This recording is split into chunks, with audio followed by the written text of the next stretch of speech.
All right, so we're heading on into our time-shifted feature match for round 5 here. We've got Time Lord on what looks to be Black, White, or Abzan Yorion. We can pull their deck list up here. Oh, this might be the four-color Yorion deck that's been going around, right? There's been a number of people playing that. Yeah, could be. Seems reasonable. Then we got a pretty stock. Phyrexian Tower is a very powerful magic card.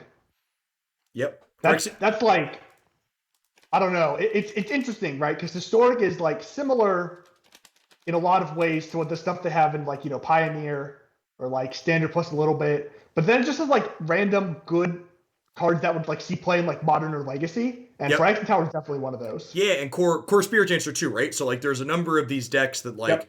are have similar tools that we're used to in these other formats, like you said, like Pioneer and Standard. Then there's like these huge power level upgrades that are really, really fantastic.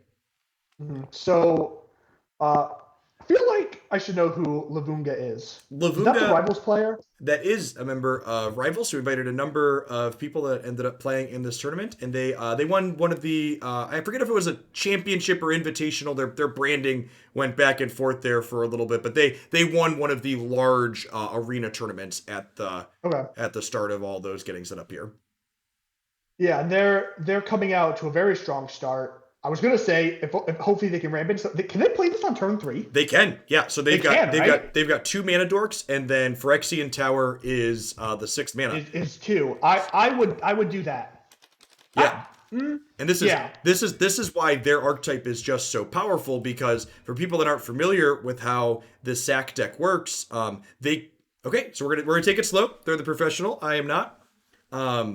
I guess they don't have like there aren't discard again. This is an open deck list tournament. So, like they know there aren't discard spells or counter spells on Time Lord's side of the board, and they know that there are Knights of Autumn, and Oh, and this is a great example of why instead of just jamming and going for it here, they're taking it slow, right? Because they know that if they have a land drop the turn they play Citadel, and if they have Mayhem Devil already in play the turn they play Citadel, they're far more likely to combo kill. yeah. I think getting incredibly rewarded. Very likely that Bullet Citadel bricks off without any means of filtering off top of your deck. So I think Yeah, I like going for it here because you have a land drop, and if Lev finds a Woe Strider, they probably win the game this turn because Woe Strider will let them start scrying through the yes. top of their deck, which is fantastic. Now they could get a little bit of fortune here. This is not a guarantee, obviously. They just need 10 permanents, right? So Bolas' Citadel has that activation. Blood Artist is good. Thoughtseize is good. This is Like, the point of the game where I just like start staying all the cards in the deck that are good, yeah. because all of them Well, are. they only need a couple more permanents, right? We've got one, two, Right. three, four, five, six, seven. If there are two more non-land permanents under that Land War Elves, Bolas' Citadel is lethal. Wow, and we see our Yorion player just packing it in there. Yeah, and I think that makes sense, right? At this point, even if you blow up the Citadel, their board's still going to you're kill so you. far Yep. behind, Yep. and So, they're taking your ability to come back in. so even if you don't literally die that turn, your catch up mechanism is gone. You're gonna if you don't get combo killed, you're gonna lose to the fair plane. Okay, so Matthias is going to be boarding in Thoughtseize, Reclamation Sage, seems good. Fun boarding out, like claim the Firstborn, some Doom Blades. Just try to be as linear as possible. I think most of their wins are going to come with Bolas' Citadel. I think it's going to be kind of hard for them to play normalized creature game with Yep. all the wraths Something that Time would have. something that's interesting here on the Coco side of the board, and Crokies has been streaming a ton of this Jund deck, and Wyatt Darby is also streaming a bit of it. I'm sure there's lots of other people working on it. Is we see Lev's opted to only play 3 copies of Citadel so they can fit 4 Thought Seizes into their main deck for this build, which is interesting, right? Because with Collected Company, you need to keep that creature density, so in order to fit non-creature spells like Thought Season, something else has got to give, right? Mm-hmm. Great. Players are heading on into our game 2.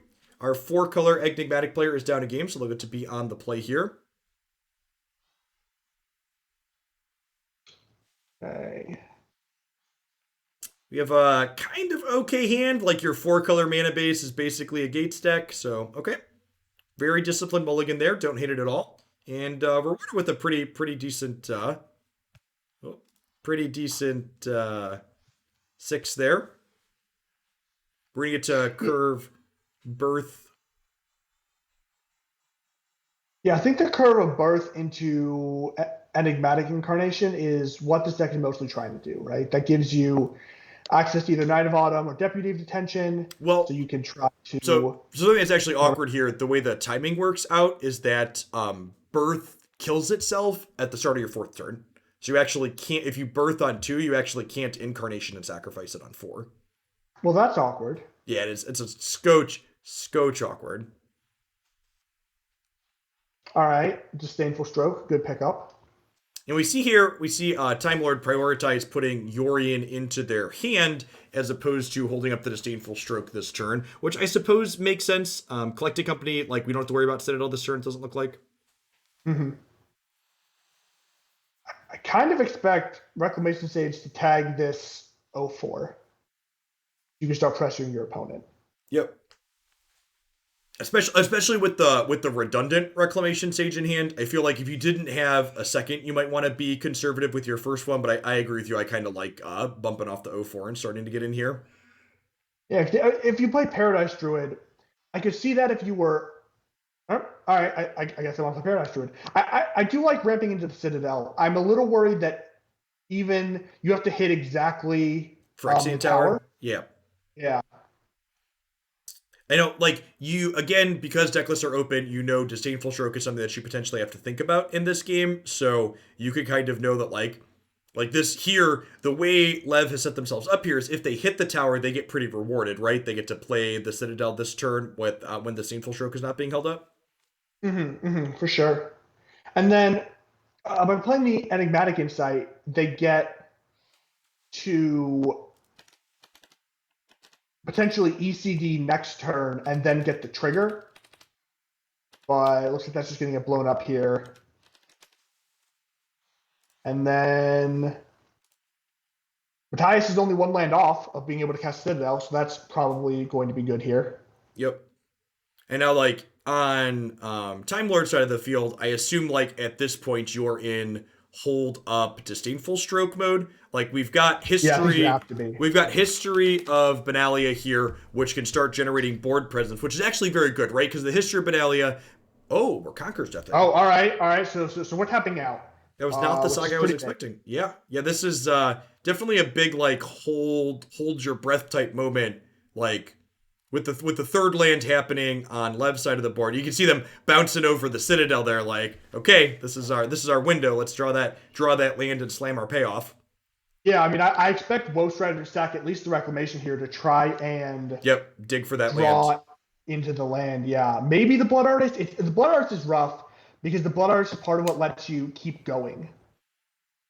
But I think the Reclamation isn't really doing anything there, so I think it's pretty free to take it. And then, just slam the Citadel, hope it's good. And Time Lord played their own the answer to it. Well, yeah, I was going to say, and even if... No, so there's Yorion. So you can Yorion flicker the... Oh, okay, that makes a lot more sense. So, and again, we see Lev prioritize being a little bit conservative with their play here. Choosing to not try and get lucky and combo this turn because they know if they do that and they hit a land, they don't go, and then the Yorion would get to blink the... So, I think that might still... So it's awkward because you can't play the Citadel on the follow-up turn because the tax will be in effect.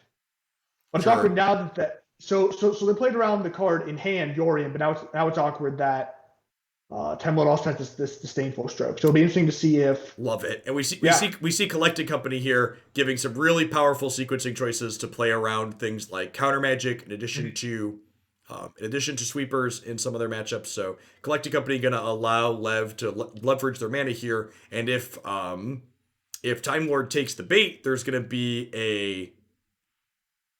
a Citadel that comes down next turn and maybe combo kills. Yep, and I like casting this here. There's not much they can do to super punish, and if you hit a Mayhem Devil, you just get to eat the Yep. knight for free. Yep, using the collecting company inside of combat incentivizes them to use Disdainful Stroke if they have it there, so because of the Mayhem Devil risk. Yeah, and this is something that's really cool that you can do when you're watching a tournament. Is I feel like it can feel like when you play against better players, it feels like they just always have it. When you watch a tournament like this, you can see that they always have it because they play in such a way that they maximize every resource in their hand. Yep, and now we're dead, right? Like, this Blood Artist means we sacrifice a bunch of creatures to Bolas's Citadel, and Citadel... Well, I can't count to 10, but this is probably 10.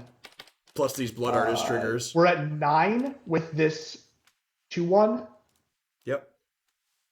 Wow, that was... I think there's only 9. That was... no, that was the 10th, yeah. There was a food over there, too, and a Paradise Druid on top of the deck. But yeah, Blood Artist and Mayhem Devil really make the combo engine of the Jund Sacrifice deck just really powerful, because it makes a single activation, which normally is only halving your opponent's life, put them to dead. Mm-hmm. All right, let's take a peekaboo. It looks like we have one single match outstanding. Love these rounds clipping along. I'm going to take a very quick ad break. We'll be back in just a couple of minutes. Don't go anywhere. Thanks for hanging out today, folks.